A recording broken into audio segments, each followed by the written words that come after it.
Welcome to the Tech Egg. Don't get scrambled. Enjoy the video. In this video, I will explain how to make oatmeal milk and honey soap.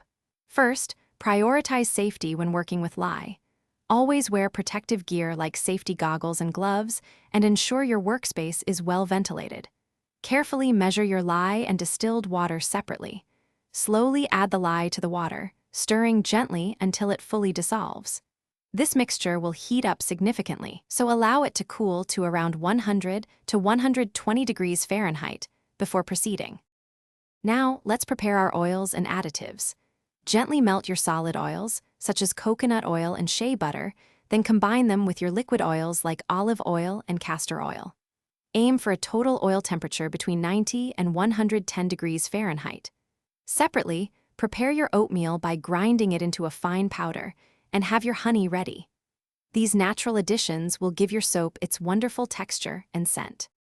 Once your lye solution and oils are at the correct temperatures, it's time to combine them. Slowly pour the lye solution into the oils while continuously blending with an immersion blender. Keep blending until the mixture reaches trace, which means it thickens enough to leave a visible mark on the surface when drizzled. At this point, gently fold in your ground oatmeal, honey, and any milk powder you're using, ensuring they are evenly distributed throughout the soap batter. After achieving trace and incorporating your additives, pour the soap batter into your prepared mold. Cover it with a towel or blanket to insulate it for about 24 hours. This helps with the saponification process. After 24 hours, unmold your soap, cut it into individual bars, and then comes the most important part, curing.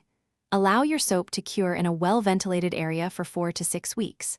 This ensures a harder, longer-lasting bar. Also, check the description for a link to Little Trees, Black Ice, and other great deals. Thanks for watching. Consider subscribing if I helped unscramble your problems.